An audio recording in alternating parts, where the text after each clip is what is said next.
Spain just won the World Cup final, and what happens? The World Cup final was over. Spain had lifted the trophy.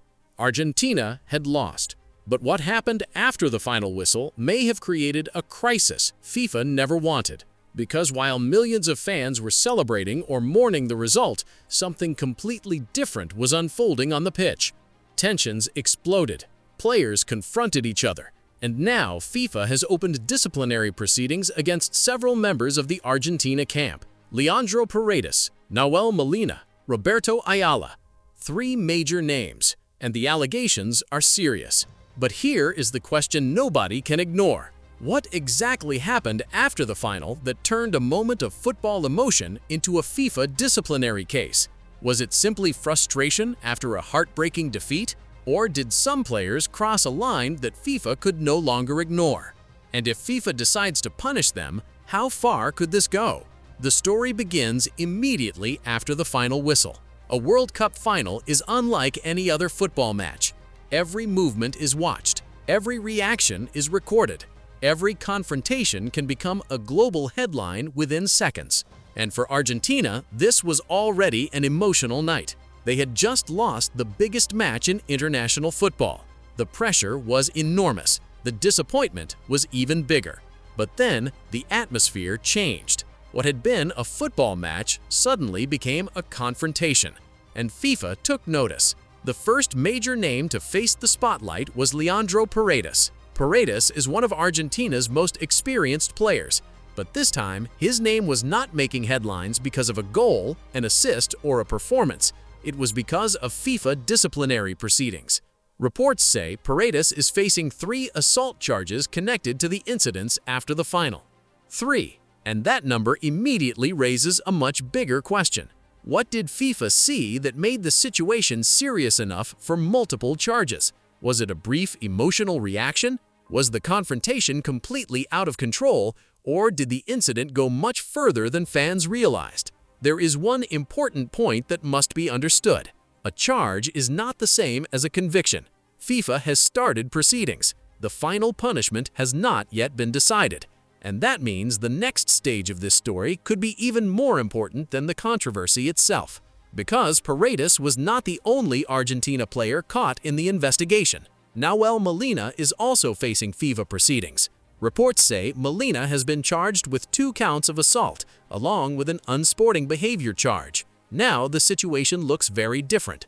This is no longer the story of one player losing his temper. Multiple players are involved. And then another name entered the picture, Roberto Ayala. Argentina's assistant coach is also facing an assault charge. Think about that for a moment. Players are under investigation. A member of the coaching staff is also involved. So the biggest question becomes, how serious does FIFA believe this incident actually was? And could the consequences go beyond individual players? Could Argentina's football federation also come under greater pressure? That is where the story becomes even more complicated. Because FIFA's attention on Argentina has not been limited only to the scenes after the final. There has also been disciplinary action surrounding a political banner displayed during the tournament. So now there are multiple controversies surrounding one of the most watched teams in world football. And that leads to another question. Are these simply separate incidents? Or is FIFA beginning to see a much larger disciplinary problem surrounding Argentina?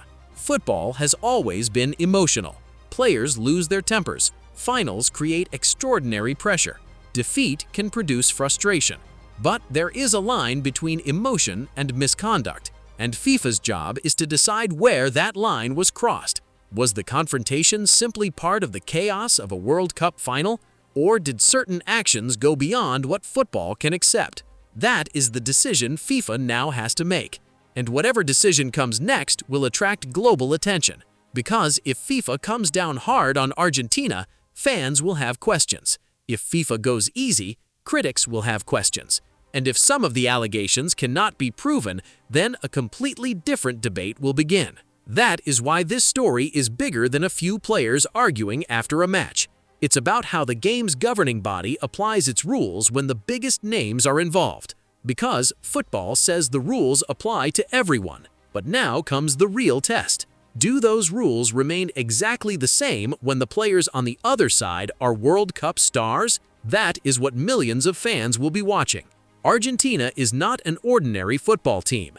It's one of the biggest names in international football. And because of its history, its fan base, and its global stars, every controversy surrounding the team becomes international news. But at this moment, the focus is not Lionel Messi. The focus is on the players and staff caught in FIFA's disciplinary process. The focus is on what happened after the final. And most importantly, the focus is on what FIFA will do next. Could there be suspensions?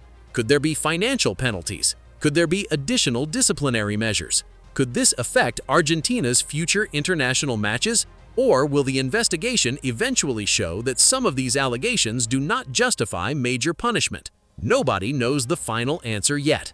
And that uncertainty is exactly what makes this story so compelling. The World Cup final lasted one night. The trophy went to Spain. Argentina's tournament came to an end. The fans went home. The celebrations continued. But inside FIFA's disciplinary system, another story had already begun. Evidence, reports, statements, investigations, and decisions. In football, the final whistle is usually the end of the story. But for Argentina, this time it may have been the beginning of a completely different chapter. A chapter without trophies, without celebrations, and without easy answers. Because now the questions are much bigger. What exactly happened after the final? Who crossed the line? How serious does FIFA believe the incidents were? Will the players face suspension? Will Argentina face wider consequences? And perhaps the biggest question of all, was this simply an emotional moment after a heartbreaking defeat, or is FIFA's nightmare only getting started? The scoreboard may already be history, but the controversy is still unfolding.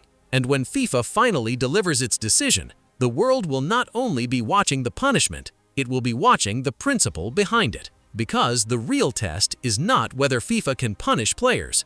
The real test is whether football's rules truly apply to everyone equally. And if you want to follow what happens next in this FIFA controversy, stay with us. Subscribe to the channel, turn on notifications, and join us for the next chapter of the story.